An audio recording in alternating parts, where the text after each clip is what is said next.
Buenas tardes a todos, bienvenidos a esta presentación del libro de Carol Kronhuber. Queremos darle las gracias por estar aquí en nombre de la Fundación Meta Miami, especialmente por Milagros Maldonado, su presidenta, que está aquí sentada con nosotros. Y también queremos dar las gracias a Verónica Yafé, quien está aquí en el público con nosotros. Verónica es Premio Casa de América. Este año lo ganó, tiene el Premio Casa de América de Poesía Americana y el premio incluye la publicación de su obra Lo Animal Sí Poema con Ediciones Visor Libre. Así que bueno, es un honor que estés aquí con nosotros. Bueno, voy a hacer una breve descripción de la trayectoria de Carol. Ella nació en Caracas en 1956, es escritora, periodista, formada en literatura en Caracas y con doctorados de estudios iberoamericanos en la Universidad de París. Formó parte del grupo fundacional de Taller Calicanto en una Caracas profundamente activa en el ámbito cultural. Inició su carrera escribiendo para periódicos de habla hispana y más adelante trabajó como agregada de prensa en Madrid. En los años 80 fue corresponsal extranjera del Nacional, un periódico que es relevante en Venezuela. En 1985, a través de la agencia francesa Gamma TV, viajó al Kurdistán iraní, un momento que marcaría profundamente su vida y su obra. A partir de entonces, bueno, ha desarrollado una trayectoria sostenida de investigación y escritura sobre la causa kurda, con libros fundamentales como Dreaming Kurdistan, también traducido al francés en 2024, La pasión y muerte de Rahman el Kurdo, y también su obra abarca otros temas con títulos como Sangre y asfalto, 135 días en las calles de Venezuela y trabajos sobre mitología y memoria cultural. Su trayectoria combina periodismo, investigación, escritura literaria, siempre desde una experiencia directa. Gracias, Carol. Nos honra que hayas decidido presentar tu libro aquí dentro del contexto del proyecto Ave Doñana, y la presenta Ricardo Bello, que también nació en Caracas en 1953, estudió en la Universidad Central de Venezuela, en el IESA, tiene doctorados de literatura en la Universidad Simón Bolívar, diplomados en la Universidad Católica Andrés Bello, en la Universidad de Navarra. Durante muchos años fue un empresario agrícola y también fue profesor universitario en Venezuela. Es editor y escritor de la revista digital laberinto.eu, recientemente la estrenaste este año, y también del programa de YouTube Ecos de 1886, que lleva 1,5 millones de visualizaciones.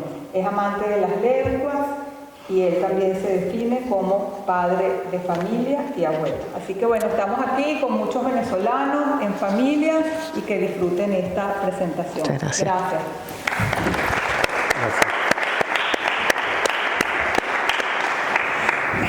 Bueno, buenas tardes.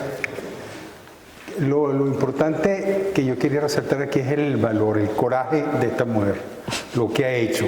Nosotros pensamos que somos valientes, bueno, nos enfrentamos en Venezuela a un momento en la política contra Chávez, contra unos guardias nacionales. Esto es otro nivel. Esto es lo siguiente. O sea, yo quería, para que ustedes se den cuenta de lo que significa, lo que esta mujer ha hecho, no lo que ha escrito, sino lo que vivió y sobre lo cual escribió. Un poco voy a hablar brevemente de una aproximación al Irán, al mundo kurdo, y termino en 10-15 minutos porque la estrella es ella y ella es la que tiene que iluminarnos nuestra inteligencia. Un poco, yo creo que para entender el Irán contemporáneo tenemos que retroceder más allá de Khomeini, inclusive más allá del Shah y más atrás, antes de Mossadegh, cuando en 1953 los americanos y las potencias europeas, sobre todo las transnacionales del petróleo, tumbaron a un jefe de Estado que buscaba mejores relaciones comerciales, y las grandes potencias lo tumbaron. Eso fue en el año 53, una carga emocional y política que marcó la vida y el sentir político de los iranianos aún al día de hoy. Y que inclusive lo que le pasó fue que después vino el Shah Pahlavi, la dinastía Pahlavi, cuando tumbaron a Mossadegh, y el Shah Pahlavi perdió toda su conexión y legitimidad antes de percatarse que no tenía absolutamente ningún vínculo con el pueblo y que no le iba a pasar nada, como le ocurrió al difunto político Maduro. Lo que pasa es que Khomeini fue el vocero de esa gran... Khomeini fue el vocero en el año 79 de una rebelión que agrupó a los laicos, a los intelectuales laicos, a las mujeres, a los comunistas, a la gente de izquierda, a los kurdos, a los sunitas inclusive, y a los chiitas, y él era el vocero y él traicionó a todo el mundo. Traicionó y instauró un gobierno muchísimo más violento, más terrible que como dice ahorita, por fuentes independientes de enero, se calcula que fallecieron entre 50.000 y 90.000 personas en Teherán, asesinadas por el régimen, pero de los cuales, por supuesto, no pasa nada. Y aquí está un poco la conexión entre Venezuela y el Irán, entre Chávez y Khomeini a través de Ahmadinejad. Pero es un poco el coraje que da cuando uno se entera de lo que pasó, y sobre todo el asombro de uno leer estos libros, los libros de Carol, y darse cuenta de lo que ha hecho. Uno de los testimonios más impresionantes de la vida de Teherán es un libro que se llama Leyendo a Lolita en Teherán, que es una profesora universitaria que cuenta cómo al entrar los hombres pasaban por aquellas puertas magníficas de las universidades persas, como si fueran aquí el Alcázar, y las mujeres tenían que pasar por cuartos oscuros con sábanas negras para ver si estaban bien vestidos, si no se les mostraba el pelo. O sea, era la humillación terrible. Esta mujer renunció y abrió un libro, abrió una especie de seminario, un círculo de lectores, donde leían y terminaron leyendo a Nabokov, a escondidas por supuesto, de la familia de todas las mujeres, de todas las estudiantes, y ahí uno se da cuenta de la violencia íntima, que hay niños que, por ejemplo, le decían, se despertaban con pesadillas, le decían: papá, tuve un sueño ilegal, perseguido por la policía moral, pues soñaron que estaba en la playa con traje de baño, unas chicas y chicos adolescentes dándose un beso, tomándose una cerveza, y papá, tuve un sueño ilegal, ¿qué hago yo?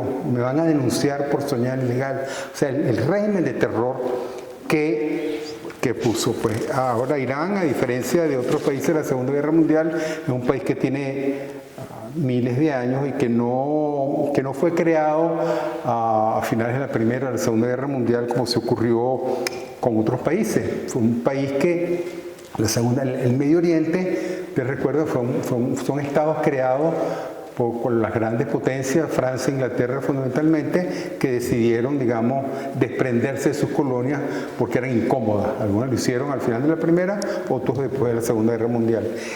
Pero lo hicieron con un desparpajo, con una ignorancia, la ignorancia atrevida, decía un amigo mío. Agarraron un mapa entre ellos, tomándose un buen whisky escocés, y con una regla hicieron una raya y se partieron y dividieron y crearon los estados modernos del Medio Oriente, pero dejaron fuera a los kurdos, que con la mayor población del mundo, entre 30 y 40 millones de personas, que no tienen estado, que están distribuidos entre Irán occidental, el norte de Siria, el norte de Irak y el sureste de Turquía. Pero los dejaron fuera. Los dejaron fuera porque una gente no sabía nada, decidió crear unos países para interés de la grande potencia. Lo mismo ocurrió en la India, cuando en el año 48 el gobierno inglés decide darle independencia a la India y Pakistán, que están enfrentados. Entonces deciden nombrar a una persona que tiene que tener unas características muy particulares para delimitar la frontera entre los dos países. Uno, que nunca hubiera ido allá. 2, que no supiera nada, porque si sabía algo podía ser imparcial.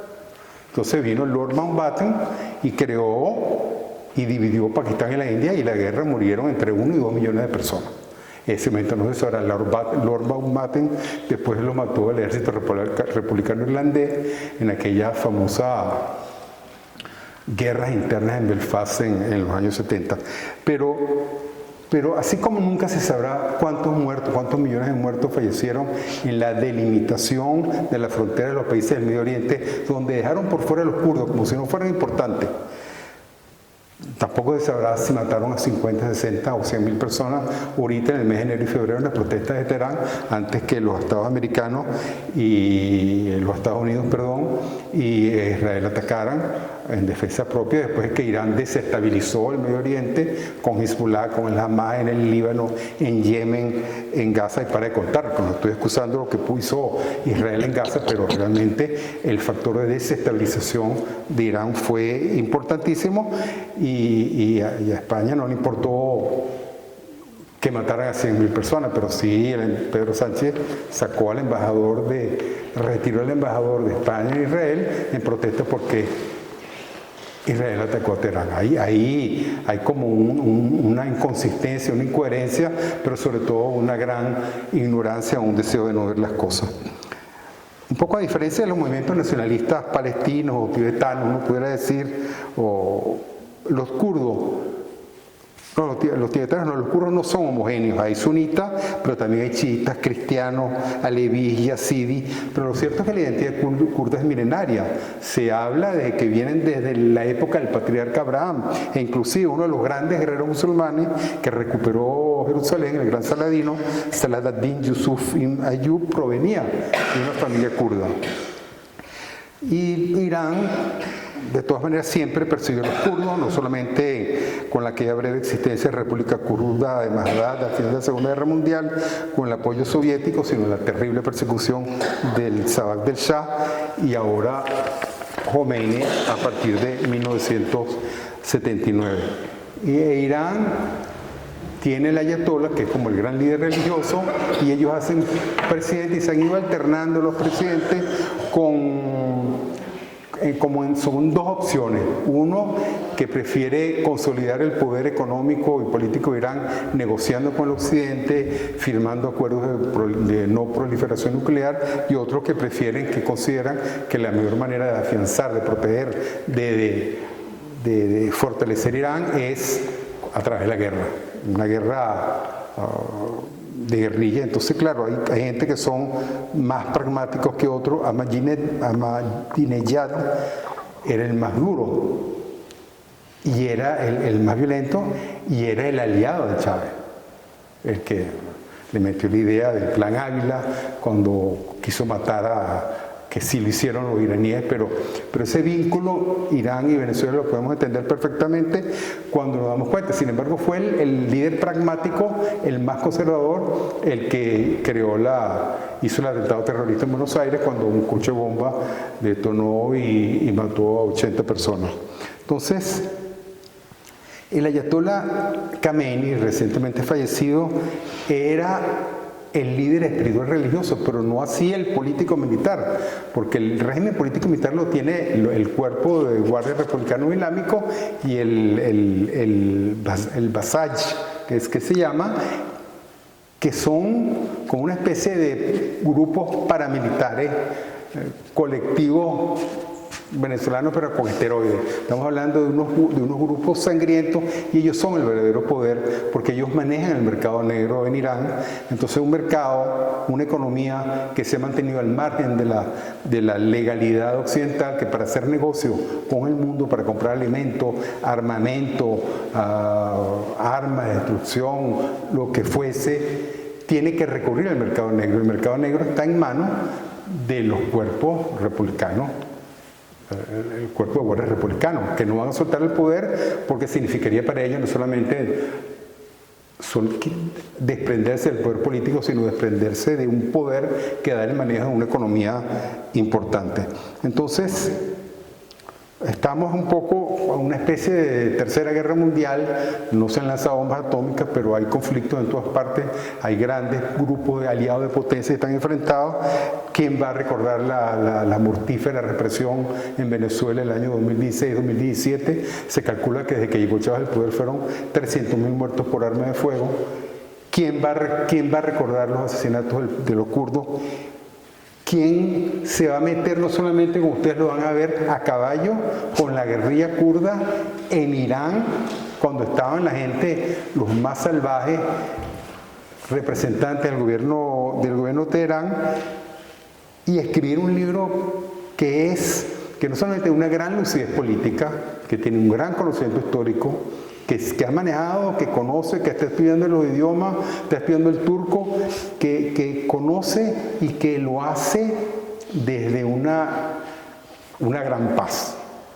O sea, no es una persona rencorosa, no es una persona llena de rabia, como a lo mejor soy yo, que está peleando hasta en los sueños con el gobierno de Chávez y teniendo pesadillas que me están haciendo tal o cual cosa, que es verdad. Yo sueño 2 o 3 semanas que estoy en Venezuela y que me están persiguiendo o estoy trabajando enfrentándome a gente. O sea, eso son demasiadas décadas en la mente que me han transformado, que he logrado, afortunadamente, gracias a Sevilla, un poco más de tranquilidad.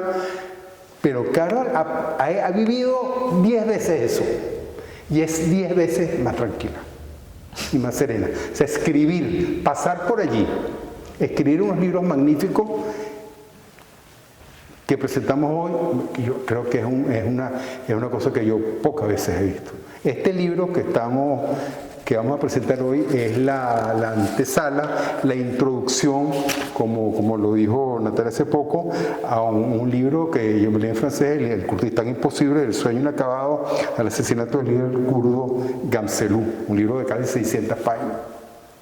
Pero esta es la historia de sus contactos, la historia del por qué, cómo llegó ella a involucrarse con los iraníes y con los kurdos, y para nosotros es la introducción a una vida extraordinaria de una aventurera nata, militar, como esos intelectuales militares que han tenido en la literatura, Laura de Arabia, Richard Burton, que estuvo en la India, después fue a Arabia Saudita. O sea, la tradición donde nosotros podemos ubicar a Carol no es el ensayo o un género que vamos a estudiar en la universidad, no, hay una tradición de literatura de grandes escritores que se han enfrentado a una problemática histórica y política concreta y muy violenta y han escrito libros extraordinarios sobre el tema. Y este es el caso de Carol. Carol. Gracias. Muchísimas gracias y bueno, espero que ustedes puedan ahora escucharla y leerse el libro después. Muchas gracias.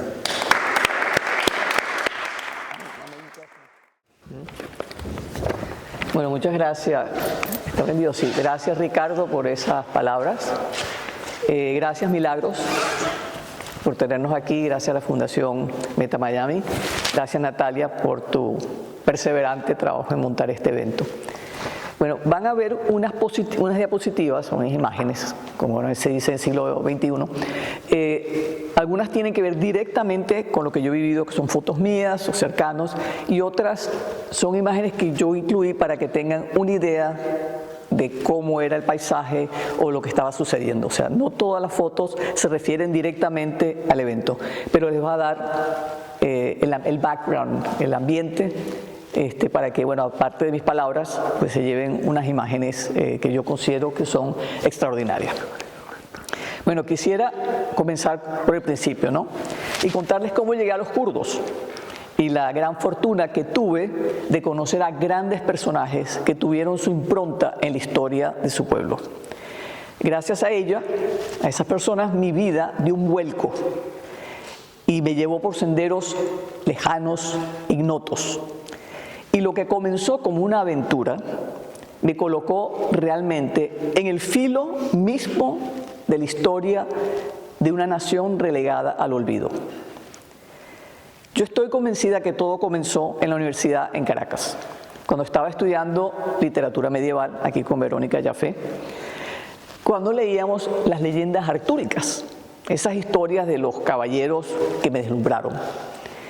Y yo miraba a mi alrededor y lo que veía era la politiquería y no hallaba esos ideales. Era el próximo viaje a Miami, el estatus social, en fin, lo que llamábamos la Venezuela Saudita. Y me preguntaba, ¿dónde están los héroes? Es que ya no existen. Y entonces en ese instante yo internamente tuve un intenso anhelo y me dije a mí misma, yo quisiera conocer a un caballero de verdad. Y aunque no lo crean, ese anhelo ardiente fue guiando mi vida hacia Kurdistán, una tierra de guerreros. En 1979, cuando terminé la carrera de letras, partí hacia París para hacer mi doctorado. Y sin saberlo, encontrarme con mi destino. Ahora, ¿por qué hablo de destino? Porque mi llegada a los kurdos estuvo marcada por puntos de inflexión que me encaminaron hacia ellos. Fue como un rompecabezas que donde las piezas iban encajando una con otras para hacer realidad ese intenso anhelo que tuve como un estudiante. En 1982, fui con una amiga al Festival de Cine en Cannes. Al llegar a la oficina de prensa nos informaron que los pases no habían llegado desde Caracas. Entonces un amigo nos dio unas invitaciones para ver una película en caso de que no consiguiéramos nuestros pases. Y esa película era Yol, El Camino. Era una de las películas nominadas para la Palma de Oro de Yilmaz Güney, cineasta turco de origen kurdo. Como no pudimos ir al cine durante el día, pues nos pasamos el día en la playa y fuimos directamente a ver la película. Estábamos en la cola cuando se me ocurre leer las invitaciones que me había dado mi amigo. Y para mi horror decía tenue de soirée, es decir, vestido de noche, de cóctel. Y nosotros estábamos en chores, en sandalias, embadurnadas de crema. Y le dije a Edna, Edna, tenemos que cambiarnos. Entonces agarramos un taxi para las colinas donde teníamos el apartamento, no nos duchamos, nos cambiamos, nos montamos en el taxi, empezamos a maquillarnos en el taxi mientras el taxi corría por las calles de Cannes y se detiene enfrente del palacio, de la alfombra roja. Nos abren la puerta y empezamos a caminar por la alfombra roja. Ya la película había comenzado, no quedaba casi nadie ahí. Pero cuando entramos al lobby empiezan a tomarnos fotos. Y yo le digo, Edna, nos están confundiendo con una actriz turca. Tú camina, Carol, no te pares.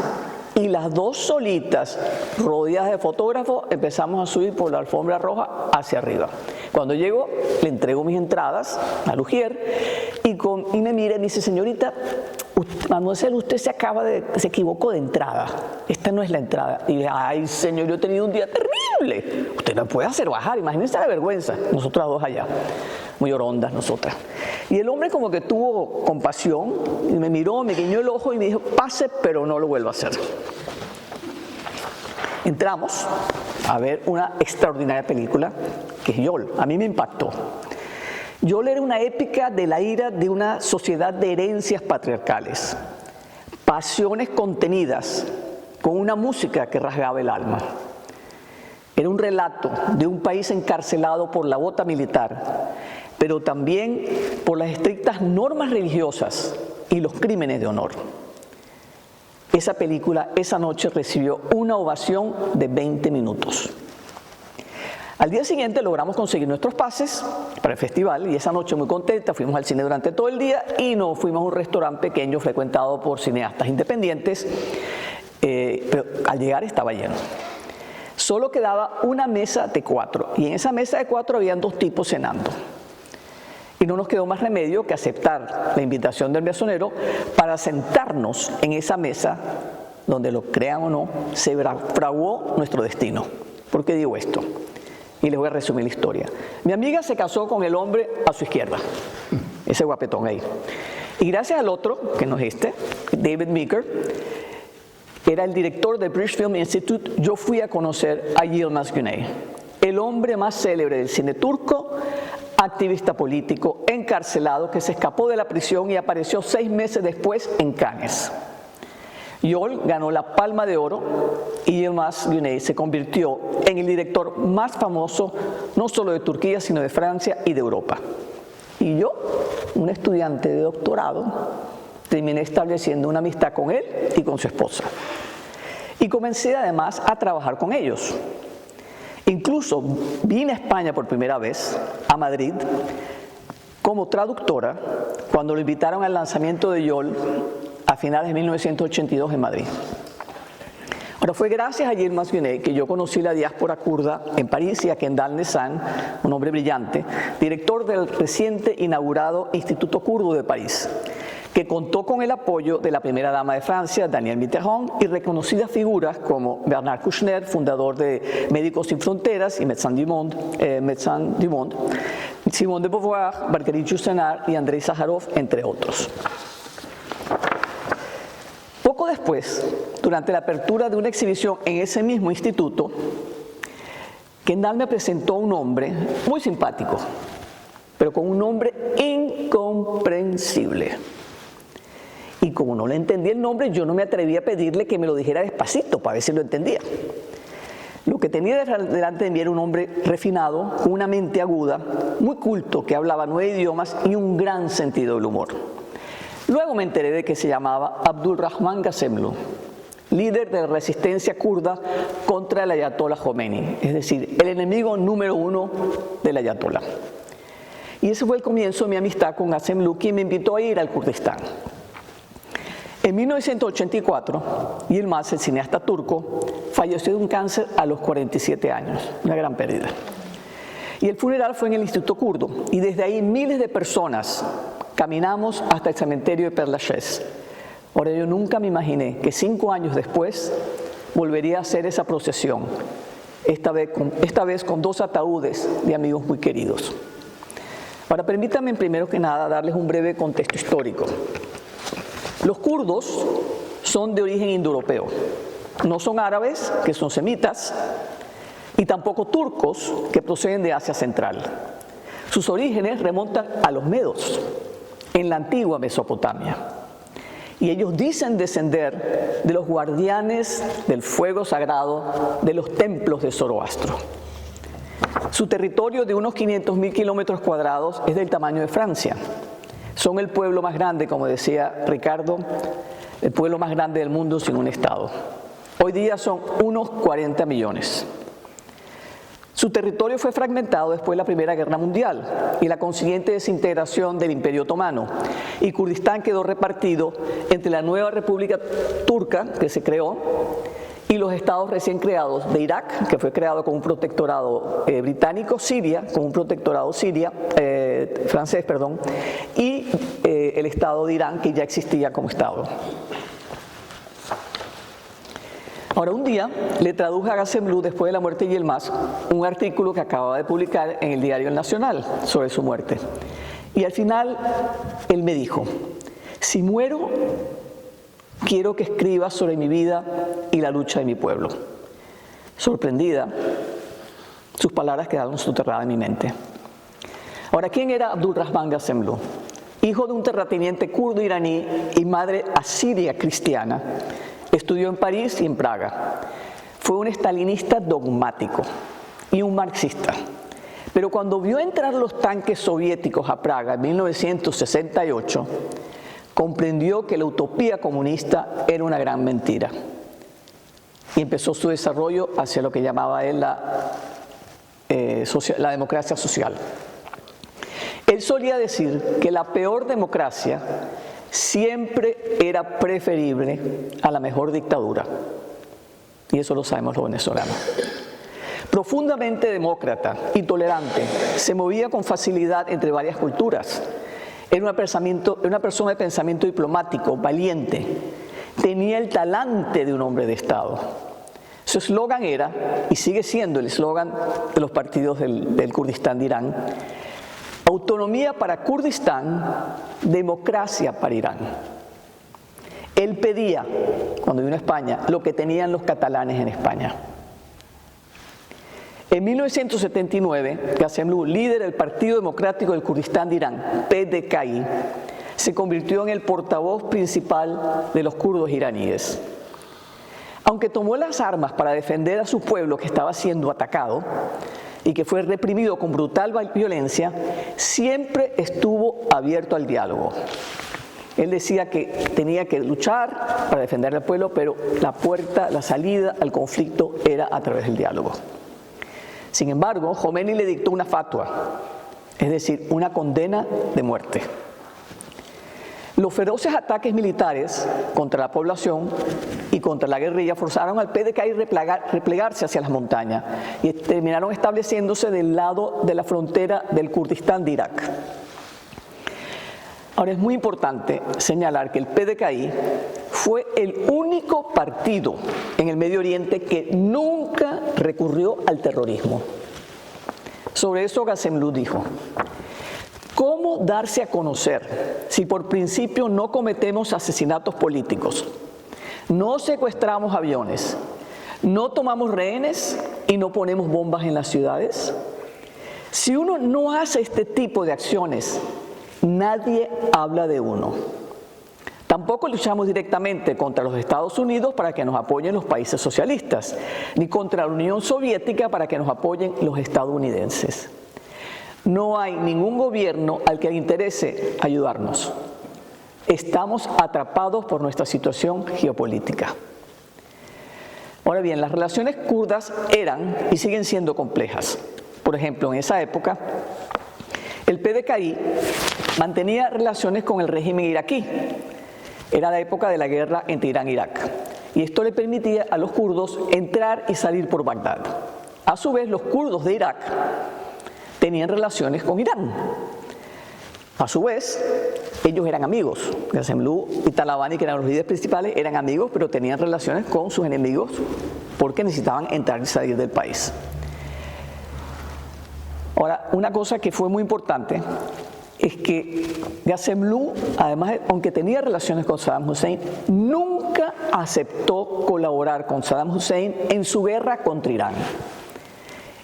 Su guerra era contra Irán. No iba a pelear junto a los iraquíes contra Irán. Era la lucha de los kurdos contra el régimen del ayatolá. Y él decía que esa relación con Saddam Hussein era un mal necesario, porque la política es así. Ahora les voy a contar un poco sobre mi primer viaje a la zona.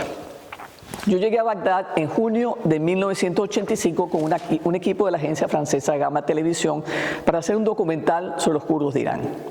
La guerra Irán-Irak estaba en su 5º año y Teherán y Bagdad se estaban bombardeando. De camino al cuartel general del PDKI pasamos tanques, tropas y muchas alcabalas, hasta que comenzamos a subir hacia las montañas. En cuanto nos adentramos en una tierra abrasada por el sol, nos recibió un todoterreno con los guerrilleros. Son los peshmergas, que significa aquel que camina frente a la muerte. Ellos eran nuestra escolta hasta el cuartel general. Va muy rápido. Gazemlou nos recibió vestido de kurdo y en ese momento reconocí que no era simplemente el amigo alegre de París, sino que estaba frente al líder de una nación en cuyas manos millones de personas habían depositado su presente. Ahora sí, a los pocos días partimos con un batallón de 60 peshmergas hacia el Kurdistán iraní bajo el mandato de Abdullah, un hombre de sonrisa gentil. Nos acompañaba una traductora persa. Nos subieron sobre unas mulas cargadas con cajas de municiones amarradas a sus flancos. Eso significaba que nos montaron encima de esas mulas con las piernas para adelante, porque no había manera de poner a los costados. Y en esas cajas iban las municiones, las balas para las Kalashnikov y para los morteros. Llevábamos horas de camino cuando llegamos a un campamento al borde de un riachuelo con cientos de carpas blancas. Para mí fue como una visión de las 1001 noches. Era un bazar, punto de encuentro del contrabando entre Irán e Irak, la actividad que aseguraba la continuidad del comercio entre ambos países durante la guerra. Nos quedamos como unas 3 horas y sin saber cuándo íbamos a continuar, preguntábamos continuamente y no nos decían. Finalmente partimos al anochecer, pero en vez de irnos ya con 60 hombres, íbamos con 250 hombres y 50 mulas. Se habían reunido varios pelotones. Marchamos en silencio hacia las montañas. El peshmerga que llevaba las riendas de mi mula prendía la linterna brevemente para iluminar un camino que se volvía cada vez más estrecho. Abajo oía el rumor de un río La mula tropezó y escuché una piedra caer y caer y caer. Nunca la escuché llegar abajo. Y yo sentí un temblor, pues había un abismo a mi derecha que yo no veía. Estábamos atravesando la legendaria cordillera de Zagros, la frontera natural entre los diferentes imperios reinantes en la zona. Era la aventura de mi vida y en ese instante la guerra parecía lejana. Las mulas subían en zigzag por esas montañas, las cuestas cada vez más empinadas. Mientras los animales resoplaban fuerte y trepaban con dificultad, los hombres avanzaban como si nada. Cada vez que preguntaban cuándo llegábamos, la respuesta siempre era la misma: soon, pronto. Pero al llegar a una cumbre, mi alivio desaparecía, pues siempre había otra cima que remontar, interminable. Finalmente nos detuvimos al llegar a una inmensa meseta repleta de peshmergas y contrabandistas con sus mulas. El ruido era insoportable. Las mulas rebuznaban, los hombres gritaban y a lo lejos veíamos las luces de la ciudad de Bane en Irán. Estábamos en la línea de fuego entre Irán e Irak. El bullicio no nos ponía en peligro, pero un mínimo destello, incluso un chispazo, un cigarrillo, podía provocar un ataque de las bases iraníes del otro lado. Eran las bases militares del Kurdistán de Irán. Y nosotros teníamos que cruzar una gran meseta y teníamos que cruzar de un lado para otro. En el medio no había nada. De los costados estaban todos los hombres, las mulas, o sea, con sus lonas blancas, y del otro lado también. Pero en el medio de la meseta no había nada. Entonces, bueno, nos asustaron un poco. Nos alinearon y nos dijeron: tenemos que cruzar bien rápido este espacio.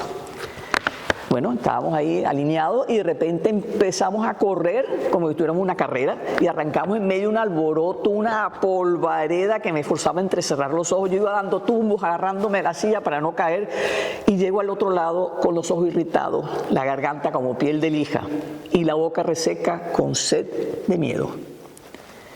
Y comenzamos un descenso que fue interminable. Yo ya no aguantaba, me dolía todo, tenía frío y estaba exhausta. La emoción de la aventura se había convertido en una pesadilla. Hacia las 2 de la madrugada llegamos a un descampado. Desmontamos y nos llevaron con el comandante Abdullah junto a una inmensa fogata. Agotada me acosté en la tierra dura al lado del fuego, apoyé la cabeza sobre el morral, me tapé con el turbante y me hice un ovillo buscando calor. Y sentí que alguien me cubría. Era el comandante Abdullah. Y me deslicé en el sueño, arropada por la ternura y gratitud hacia este hombre. A las 3 horas nos despertaron y volvimos a partir. No me pude subir a la mula y decidí seguir a pie. Afortunadamente ya íbamos de bajada. Espérate ahí. Y varias horas después llegamos al Kurdistán de Irán. Esta es la frontera que cruzamos. La guerra fue abstracta hasta que nos tocó filmar un ataque a una alcabala. Desde donde yo estaba no veía nada e insistí en que me llevaran a un lugar donde poder observar la ofensiva. Comenzaron los disparos, taca, taca, taca, taca, taca, y yo no veía absolutamente nada, puro ruido. Y escuchaba ese tiroteo y el pum pum de los morteros. De pronto, a pocos metros, más o menos donde está ahí la última filita de personas, explota un mortero. Sale ese humo blanco, un humo así cremoso blanco. Y yo alarmada miro al peshmerga y lo sigo agachado entre los matorrales hasta reunirnos con los otros. Estaba aterrada. Mientras esperábamos, todos en cuclillas, escuché un silbido fuerte. No solamente que lo escuché, sino que lo sentí que me rozaba la cabeza. Estaban disparando con la Dushka, que es la ametralladora antiaérea. ¿Tienes miedo?, me preguntó uno. Dije, no. Pero yo estaba realmente aterrada. Y volvimos a escuchar los silbidos. Entonces el hombre dijo, hay que irse. Y entonces me dice, si cae una bomba, tírate al suelo y cúbrete la cabeza con las manos. Y añadió, no hurry, no hay prisa. Yo me levanté cual gacela, salté un arbusto y empiezo a descender, a caminar, pero rápidamente hacia un campo arado. me costaba caminar, porque me hundía. Escuchaba las detonaciones a lo lejos y veía el humo blanco de los morteros, pero pensaba, igual que caen allá, pueden caer para acá, porque los que están es disparando a lo loco porque no saben dónde están los peshmergas. En cambio, ellos caminaban como si estuvieran de paseo, charlaban, se reían. Yo trepaba las colinas jadeando y bajaba a toda carrera, mientras el tiroteo continuaba. Subía y bajaba hasta que llegué a un cerro. No podía moverme, me dolía respirar y las piernas ya no me obedecían. En eso vi a un peshmerga que bajaba a caballo. Le hice señas y le pedí el animal. Y él, con un gesto, porque no podemos comunicarnos, me insiste en que era brioso. Bájese, le ordené con señas. Molesto se desmontó, pero yo era la invitada. Tenía que hacerlo. Yo metí el pie en el estribo y arranqué cuesta arriba a todo galope, es decir, le robé el caballo al peshmerga. Yo esperaba arriba, ya tranquila, empezó a bajar el tiroteo y fueron apareciendo los peshmergas, que ahora me miraban con sonriente aprobación. Cuando yo estaba caminando, como no me costaba subir y bajar montaña, me miraban con un poquito de desprecio. Pero ahora, gracias a mi maestría ecuestre, me había ganado su respeto, lo que significó varias carreritas a caballo en las montañas kurdas, las cuales gané siempre. Bueno, nos informaron que el ataque había sido un éxito. Yo seguí al mensajero a galope pausado frente a la vertiginosa cadena montañosa y un atardecer de fuego. Yo no puedo olvidar esa imagen jamás en mi vida. Cuando llegamos estaban las armas, las Kalashnikov, colgando de las ramas de los árboles. Adelante. Ahí está, a la izquierda están las armas. Y los hombres bailando en círculo, como suelen hacer ellos, al son de una pandereta. Saqué la cámara para guardar ese instante. Y partimos entre dos luces hacia una aldea donde dormiríamos el sueño de los victoriosos.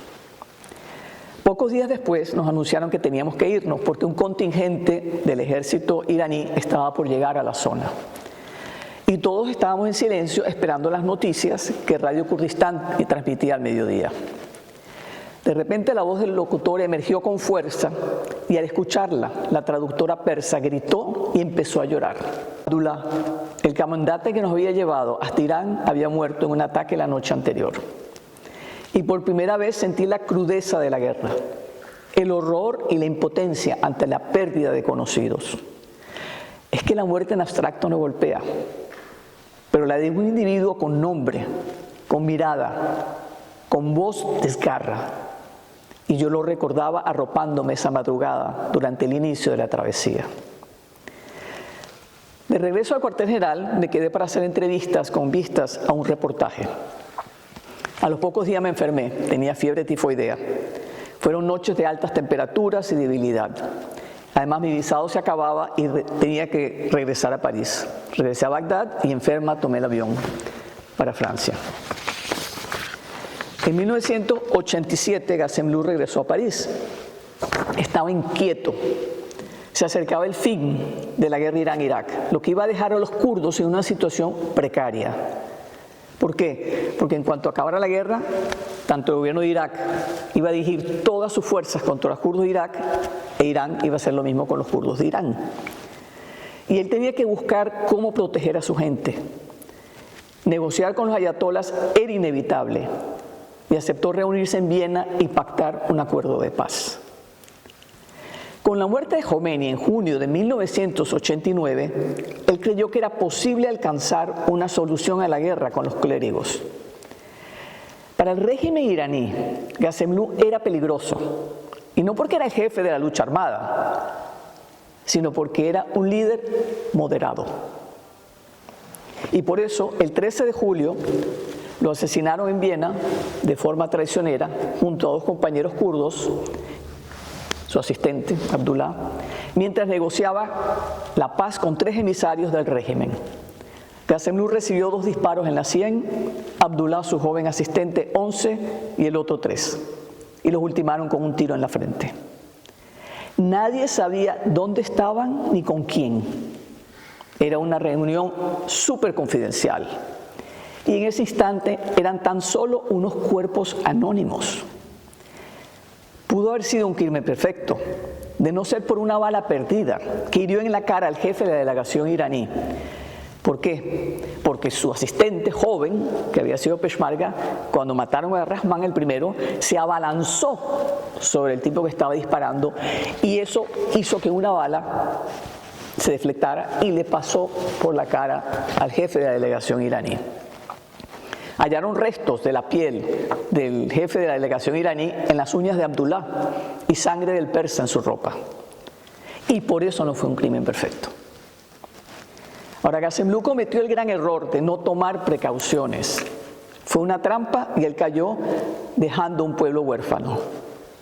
A su vez, los austríacos, un gobierno democrático europeo, liberaron prematuramente a los asesinos y además bloquearon la investigación, dejando el caso en un limbo jurídico hasta el día de hoy. ¿Por qué? Porque estaban haciendo negocios con Irán.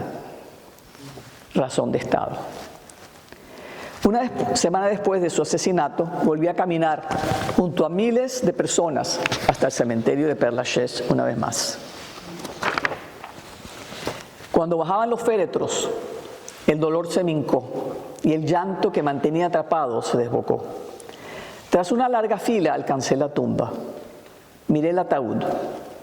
Lancé mis rosas blancas y pensé, aquí ya no hay nada. Y esa nada, que era un cuerpo aniquilado, ofrecíme a Dios mi rabia. Escribiría sobre su vida y su muerte como única forma de lograr justicia algún día.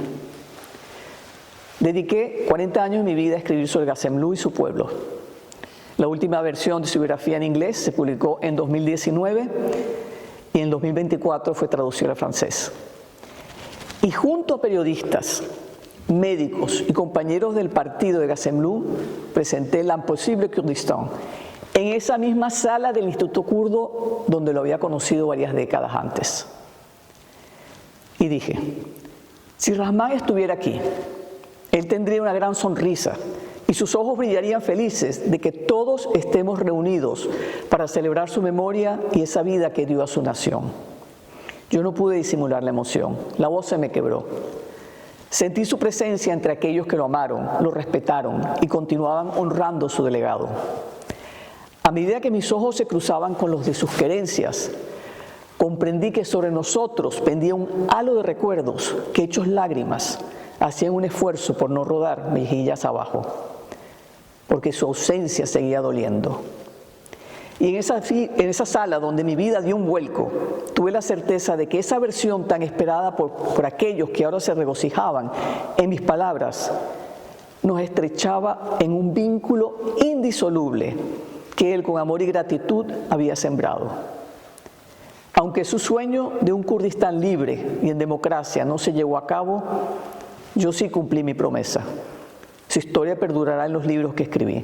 Muchas gracias por estar aquí.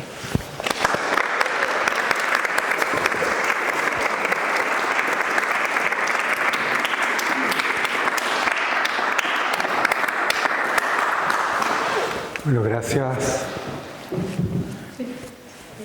Gracias, Carol, por estas palabras tan emotivas que nos muestran ahí, que nos muestran la rudeza, la crudeza y el dolor de los kurdos, que persiste hoy en día. Por ejemplo, en Siria e Irak, hace muy poco, los kurdos fueron protagonistas esenciales en la derrota del Estado Islámico con ayuda de los Estados Unidos y de otras fuerzas turcas y occidentales, pero el momento en que Assad, el líder autocrático sirio, se escapa a Moscú y un antiguo luchador islámico que fue recibido en la Casa Blanca, pues se convirtió, dejó de sus extremismos y fue aceptado por Trump y negoció con Trump la riqueza petrolera de Siria.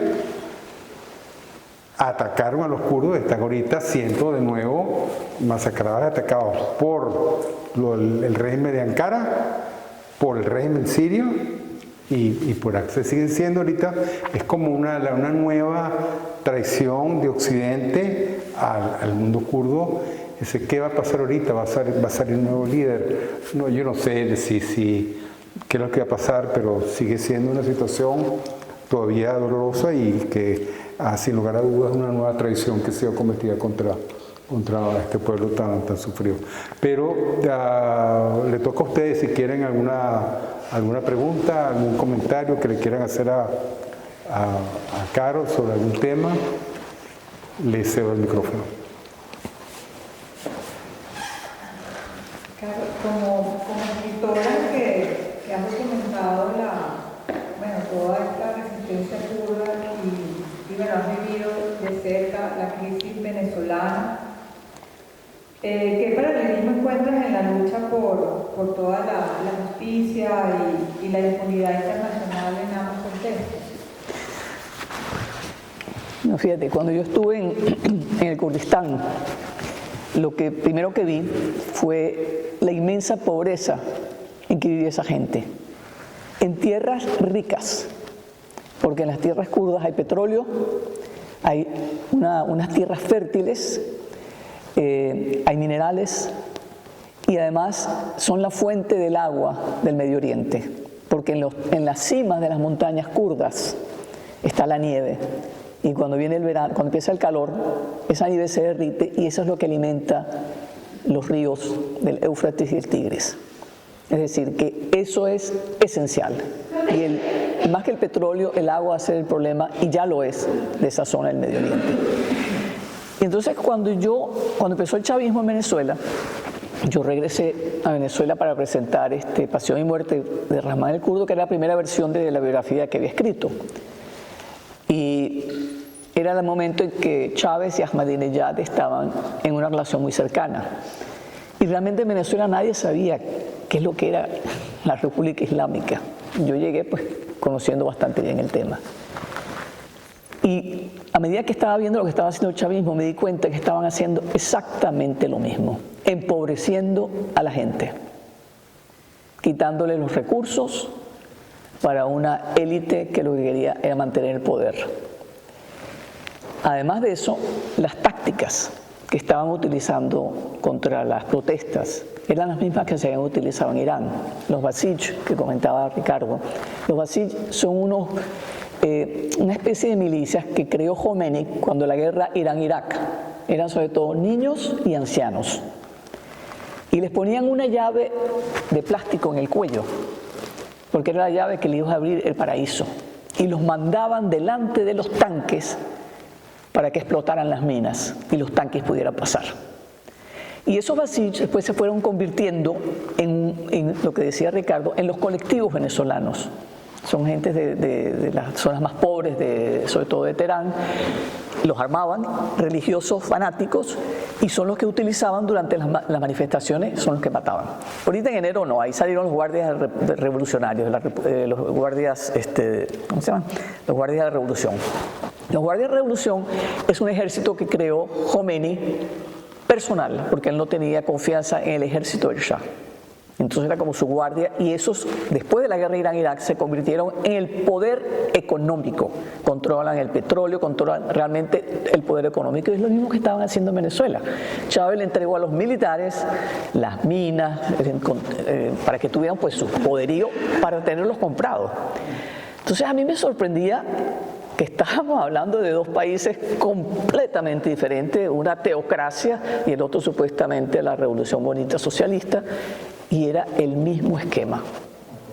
La absoluta corrupción, desalmados y la destrucción de una nación para mantenerse en el poder, mantener a la gente pobre, sin educación y buscándose la vida para que no se metieran en política. Eso fue sorprendente. Eso fue en el 2008 cuando yo fui a Venezuela. Y a mí no me duele para nada que hayan sacado a Maduro, y no me duele para nada que estén liquidando a toda esa gente, porque ese país no puede cambiar si no sale esa cúpula, porque realmente la perversión que hay en esos dirigentes es increíble. Mientras ellos están matando mujeres porque se le ve un pelito, los hijos y las hijas están en Europa con el pelo descubierto, tomando alcohol y viviendo la vida occidental. La misma cosa que con el chavismo.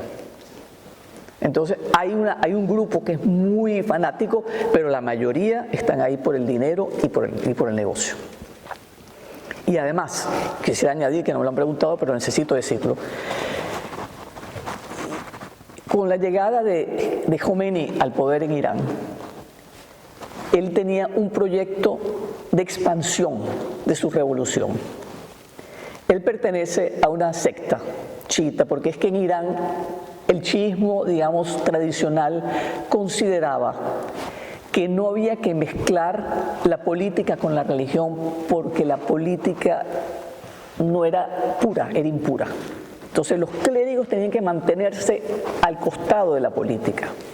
Cuando Khomeini llega,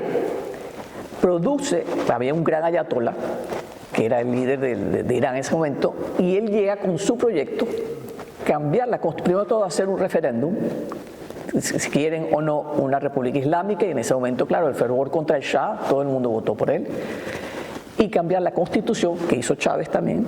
Se hizo una constituyente en la cual él controló todo el poder para escribir lo que quería.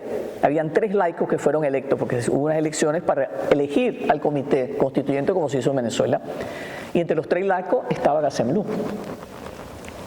Y Ghassemlou no fue a Teherán a la constituyente porque le avisaron que su vida corría peligro.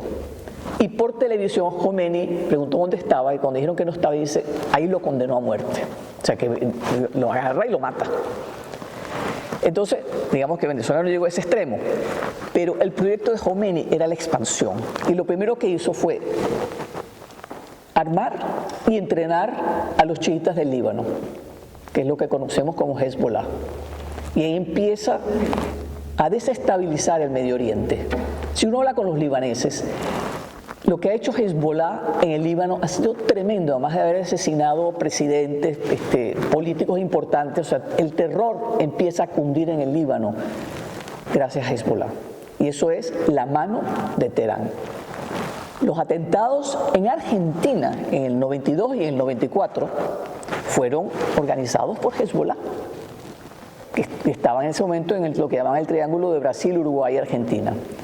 Pero cuando llega Chávez a Venezuela, Venezuela se convierte en el hub, en el punto donde todos los grupos ilegales y los grupos como del Medio Oriente, por las relaciones con Irán, además de los árabes sirios que habían en Venezuela, que estaban en el gobierno venezolano, toda esa cadena llegó a Venezuela. Y con un Estado, el Estado estaba en sus manos, que podían hacer lo que querían. Entonces, eso es lo que ha sucedido. Hemos tenido en gobiernos en Venezuela y en Irán criminales, depravados. O sea, es una cosa que a mí me sorprende el silencio ante lo que está pasando en Irán. El derecho internacional. ¿Qué derecho internacional cuando llevan asesinando a personas desde 1979? Y no solamente eso, sino que en Europa, no solamente Ghassemlou fue asesinado en Viena. Para cuando él lo asesinan, han matado a 292 disidentes en Europa, en ciudades europeas, en Grecia y en Chipre. ¿Y qué pasaba? Nada, nada. Porque no eran ciudadanos ni franceses, ni austríacos, ni alemanes, no pasaba nada. Por los negocios, lo que llaman raison d'État. Y eso permitió que Irán empezara a desarrollar la ruta de terrorismo en la cual se convirtió, porque el mayor sponsor de terrorismo en el mundo ha sido Irán. Irán creó junto con los guardias revolucionarios un grupo que se llamaban los Quds, las fuerzas Quds, cuya misión era trabajar en el extranjero. Con los asesinatos de disidentes, no tenían que ser políticos, podían ser escritores, músicos. ¿Qué pasó con la fatua contra Salman Rushdie? Mataron al traductor japonés. O sea, es una cosa insólita. Y Europa no hizo nada. Los dejaron. Menos en 1992, cuando el sucesor de Ghassemlou estaba en la Internacional Socialista, pero formaban parte de la Internacional Socialista, en Berlín. Y se reunieron 4 kurdos con 3 persas, disidentes, tratando de crear lazos. Y entró un comando de Hezbollah y los liquidaron. Y quedó uno porque le cayó un cuerpo encima. Y en ese momento el gobierno alemán dijo lo mismo. Bueno, se escaparon y tal, y bueno, vamos a tapar esto. Pero el procurador, dijo, no señor, vamos a investigar esto a fondo. Y es la primera vez, se hizo un juicio que se llamó el juicio de Mykonos, porque fue un restaurante, se llamaba el restaurante Mykonos. Dijo, aquí vamos a averiguar. Consiguieron a los asesinos, los atraparon, pero no se quedaron ahí. ¿Quién era el autor intelectual? Ese es el problema. Entonces, después de Nuremberg, es la primera vez en la historia de Occidente que se enjuicia en ausencia a la cúpula que lidera Irán. Khomeini, Rafsanjani, ministro del Interior, todos para abajo, 5 personas. ¿Y qué sucedió? Se rompieron las relaciones con Irán unos meses, pero bueno, y después se retomaron. Entonces, yo realmente considero que Europa ha sido realmente, tiene su rol en haber permitido con esa laxitud en que estos hicieran lo que han hecho y se han envalentonado y han desarrollado un sistema misiles, armas nucleares, bueno, casi al punto de, y además ese gobierno que ha penetrado no solamente Europa sino América Latina. Y ahora vamos a ver lo que está pasando en Estados Unidos, porque ahí debe haber mucho sleeping, ¿cómo se llama? Agentes encubiertos, en sueño, ¿cómo se llaman? Agentes durmientes. ¿Ah? Sí, los sleeping agents. Los sleeping agents. Entonces hay que ver Irán desde otra perspectiva. No, que son agentes iraníes encubiertos de hace 30 años. Sí, están ahí, viven y tal. Para que actúen y hagan. Realmente tenemos que darnos cuenta de lo que está pasando. Y millones de personas están bajo ese yugo. Pero perdone que me haya extendido tanto. Aquí una pregunta. Espiritual, digamos. Bueno, si no Venezuela, ¿es una mujer católica o no? No. ¿No? Eso, mi pregunta iba hacia allá. O sea, ¿cómo viviste la religión estando allí? O sea, súper diferente a la venezolana, ya que sufriste de cerca pues, lo que ellos vivían y bueno, que todo está relacionado con la religión. O sea, hay una minoría kurda chiita y sobre todo ellos son originalmente zoroastrianos, entonces hay sectas zoroastrianos entre los kurdos. Los famosos yazidíes, ¿se acuerdan de eso? Cuando ISIS estaba matando gente, mujeres, esos son yazidíes, son una secta kurda también. Y eso fue una cosa tremenda y todavía las mujeres están sufriendo el efecto, las que pudieron salir de la mano del yugo de ISIS. Entonces los kurdos que yo conocía, más que religiosos, ellos decían, nosotros somos kurdos y después somos musulmanes. Lo importante para ellos era la preservación de su identidad. Ahora sí son musulmanes. O sea, había rituales, pero entre ellos, yo nunca sentí ningún problema. Además, no hay que olvidar que en los pueblos sí había mujeres cubiertas con el pañuelo, comían aparte, pero poco a poco, con Gazemlú y en otros partidos, se ha luchado mucho por la emancipación de la mujer. Entonces no hay que olvidar que las personas, las guerrilleras, que mataron a ISIS fueron mujeres, la mayoría. Incluso les tenían terror de que los mataran a las mujeres porque pensaban que si los mataba una mujer no iban a ir al paraíso. Se convirtieron en el terror de ISIS, las mujeres kurdas sirias. Entonces se ha hecho un trabajo muy grande porque sí existe lo que hablaba Jill Mascunet en su película, los crímenes de honor. Eso existe en las zonas rurales, tanto en Turquía como Irak, también en Irán, sigue sucediendo. Los hermanos o el padre mata a la mujer porque se enamora de un muchacho que ellos no están de acuerdo, ese tipo de cosas. Entonces sí hay un retraso, pero eso también es debido porque están mantenidos de una manera precaria. Es muy difícil que vayan saliendo adelante, aunque son estudiosos, sobre todo la diáspora. Lo que yo vi después, tantos años después, conocí a la diáspora, o sea, los hijos de esos peshmergas, que están todos estudiando en universidades en Estados Unidos, en Europa, en Suecia, por todas partes, Nueva Zelanda, en Australia. Y se ha creado una nueva generación, que es lo que ha pasado en Irán también, con la generación de los jóvenes, que ya no quieren eso. O sea, han pasado, han crecido y quieren otra cosa, quieren democracia. Además, los iraníes son muy pro-occidentales, no hay que olvidar eso nunca. Aunque se cante muerte a Israel, muerte a Estados Unidos, son pro-occidentales. Quieren ese tipo de vida. Aunque no conocieron, los padres sí lo conocieron en la época del Shah, que el Shah hizo cosas buenas, pero fue un gran represor.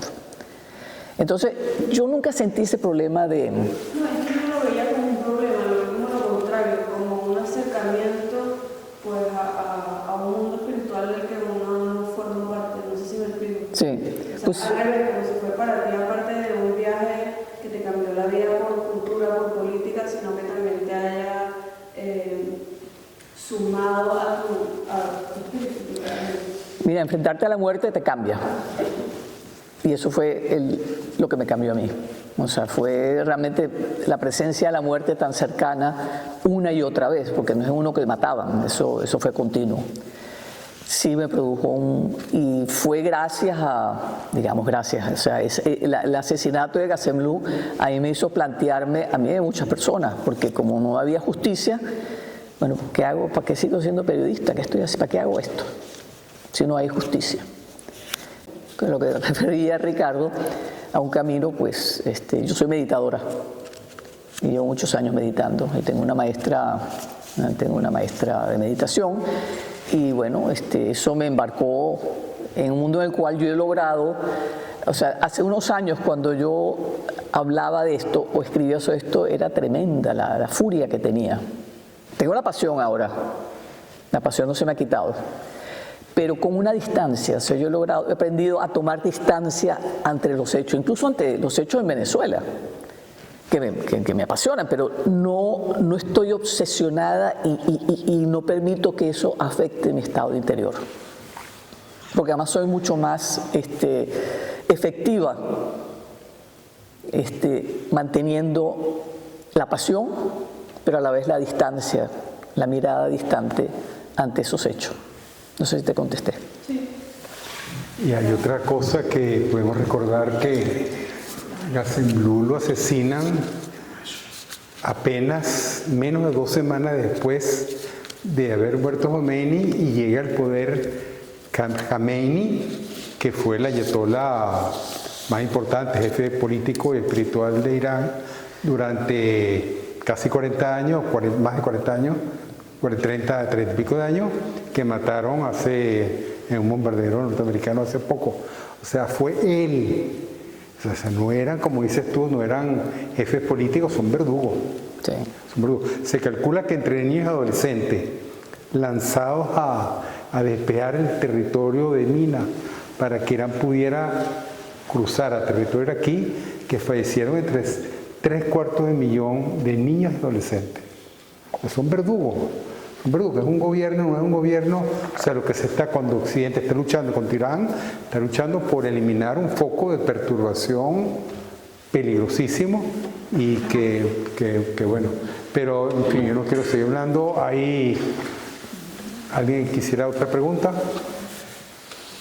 Yo me gustaría saber, tú que conoces toda la problemática de estos contextos territoriales, ¿cuándo empieza Irán a tener una vinculación concreta contra Israel? ¿Contra? Contra Israel. La causa de Israel. Los kurdos son pro-Israel, porque en Irak había una comunidad muy importante judía en las montañas del norte de Irak, que se dice que son de la 12ª tribu de Israel, en fin. Y ellos fueron expulsados, vivían con los kurdos. No eran kurdos, pero convivían con los kurdos. Los kurdos son muy tolerantes con las otras religiones. Y Saddam Hussein, cuando comienza su posición anti-Israel, pues los expulsa.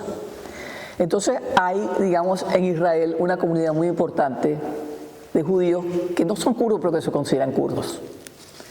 Entonces hay esa relación cercana, porque además veían Israel, y ven Israel, ha cambiado mucho con Netanyahu, digamos antes de Netanyahu, como el único Estado democrático en el Medio Oriente. y donde podían convivir personas sin ser perseguidas. Entonces, esa relación, entonces, claro, cuando empieza todo el bombardeo y todo lo que pasa con Gaza, ellos se quedan callados porque se quedan en silencio porque no pueden, o sea, dada la situación donde están, no se pueden enfrentar ni atacar, o sea, prefieren mantenerse callados. No estaban de acuerdo con lo que estaba haciendo Netanyahu, pero apoyan la causa de los judíos, porque ellos se consideran perseguidos como una minoría, igual que han sido los judíos, igual que lo fueron los armenios, igual que lo fueron los griegos. Entonces había esa especie de conexión, pero con respecto a lo que ha pasado, o sea, ellos no tienen esa posición, a ver, ¿cómo le digo? Lo que ha sucedido con Palestina y el levantamiento mundial contra el drama y la tragedia de lo que pasó en Palestina y en Gaza, pues. Entonces ellos se preguntan, ¿y nosotros? Somos 40 millones. Y nos han estado matando, nos echaron gas mostaza, nos han perseguido, nos han matado. Y el mundo silente. ¿Qué fue lo que pasó ahora con el bombardeo de Irán? Lo mismo. 30.000 personas en cosa de pocos días en enero. Y el mundo silente. Entonces, imagínense pues un pueblo que lleva décadas, todo el siglo XX y continúa en el siglo XXI ante eso. O sea, es como que si el furor internacional es solamente hacia ciertas causas, no todas. Entonces es una disyuntiva bastante seria que tenemos que replantearnos. Porque unos sí, unas dictaduras son malas y otras no. Igual que Venezuela, o sea, nosotros hemos sentido así también mucho tiempo. El silencio internacional ante lo que estaba pasando en Venezuela. Entonces, no son cosas de blanco y negro, sino que ellos se mueven en esas aguas ahí turbulentas, pero se consideran también perseguidos y en lo cual no ha habido realmente un apoyo internacional. Entonces, el problema para ellos no es Israel, el problema para ellos es Irán, Erdogan. En Irak hay otra situación, porque ellos tienen una autonomía, gracias a la invasión americana. Yo me recuerdo cuando todo el mundo estaba en contra de la invasión de Irak, los kurdos me decían, no, que invadan, que nos saquen al dictador. Y los chiitas y los kurdos estuvieron de acuerdo. Se creó un caos porque la manera en que fue manejada, como son americanos, que bombean y se van. Pero los kurdos lograron la autonomía. Y cuando yo regresé al Kurdistán, además volé directamente a Erbil en el 2009, yo no podía creer lo que yo había visto 30 años atrás. Había una ciudad, había un pueblo que universidades, hospitales, carreteras, gracias a la invasión americana de Irak. Entonces no se puede, no se puede dividir el mundo en buenos y malos y esto sí, esto no, sino las circunstancias de cada pueblo en ese momento. No sé si te contesté la pregunta. Pero no fue el ayatollah Khomeini quien le declaró la guerra a Israel. ¿A Israel? Para destruirlo. Bueno, ese fue el moto. O sea, muerte Israel, muerte el gran Satán era Estados Unidos y el pequeño Satán era Israel. Pero sí, porque eso era el objetivo. El objetivo es... hay una cuestión... es cierto que el Estado de Israel, con respecto a Palestina, ha sido continuamente ataques y ataques y ataques. Lo que llaman mow the lawn, ¿no? Vamos a... ¿Cómo se dice en español eso? Vamos a pasar el césped, ¿no? Con los palestinos. Se deja, vienen los movimientos de levantamiento, empiezan a tirar piedra, viene la gran violencia. Pero sin embargo, no hay que olvidar también que hay árabes en Israel también y que formaban parte de una sociedad. Eso, hoy día con Netanyahu eso ha cambiado. O sea, se ha radicalizado enormemente y eso a los kurdos les aterra, ¿no? Les aterra la radicalización, tanto de un lado como de otro. Aunque sí hay kurdos que han sido muy radicales, no digamos que todos no son radicales. Pero ante la política internacional siempre se plantean, ¿y nosotros qué pasa? ¿Quién nos va a apoyar? Y ahorita lo que está pasando en Irán es que los kurdos están siendo muy precavidos, porque no se van a meter en Irán sin apoyo aéreo, que fue lo que pasó en el Kurdistán iraquí, que había apoyo aéreo, no permitían a Saddam Hussein sobrevolar sobre el Kurdistán después de 1991, después de la matanza con gas mostaza, que en un día mataron a 5.000 personas con gas mostaza. Entonces ahí hubo un acuerdo en que las fuerzas americanas y británicas protegían el cielo kurdo. Entonces empezó a crear la autonomía. Ellos quisieran eso. Dice, si no hay un acuerdo de protección aérea y además un acuerdo de que si cae el gobierno, nosotros vamos a tener una voz. ¿Y qué es lo que piden? Un Estado federal, como hay en España. Autonomías. Dicen que son separatistas. Esa es la palabra que yo estoy escuchando de parte de los persas. Son separatistas. Que no vamos a cambiar las fronteras, no se están cambiando las fronteras, pero en nuestra zona vamos a gestionarlo a nivel federal o autonomía. Bueno, porque lo más lógico sería que naciera un nuevo Estado, ¿no? Con esos 3 territorios que lindan las fronteras de Siria y de Irán, ¿no? Eso no es... ¿No quieren hacer un Estado kurdo? Todos los kurdos sueñan con un Kurdistán independiente, pero lo que Gazemlú propuso, que no lo proponían los otros partidos kurdos, era autonomía. ¿Por qué? Porque es inviable en este momento. Imagínate tú, Turquía, totalmente nacionalista, que además en Turquía, con la creación del Estado turco, los kurdos desaparecieron. Decían, los kurdos, ¿qué son kurdos en el diccionario? Turcos de las montañas que olvidaron su idioma. Los kurdos no son turcos. Estaban ahí antes de que llegaran los turcos. Entonces, ese no aceptar las minorías y las diferencias es lo que se ha creado en esos estados, también en Irán. O sea, con el primer Shah, el segundo Shah y después con Khomeini, eso no cambió. Un estado, un idioma. Esa es la política. Turquía lo tenía. En Irak había más, más flexibilidad. Pero había un tirano tremendo como Saddam Hussein. Entonces, en Siria lo mismo, con Bashar al-Assad. Entonces, eso es inviable. Y además, el mundo, la comunidad internacional no va a permitir que se vayan a reescribir esas fronteras. No lo va a permitir. Y en este momento, otro de los problemas que tienen los kurdos de Irán es que Turquía no va a permitir que los kurdos logren ni siquiera la autonomía en Irán. ¿Por qué? Porque eso significa que los kurdos de Turquía, aunque han depuesto las armas, el partido, no sé si conocen un poco, en el PKK, hay un partido kurdo que fue muy violento y cometió muchos atentados, le pusieron las armas hace poco, hace unos meses, empezó un diálogo, pero en realidad es una jugada de Erdogan porque necesita los votos en el Senado para poder mantenerse en el poder. Esa es la realidad.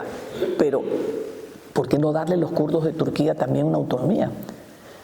Eso lo vi yo también en el Kurdistán, turco.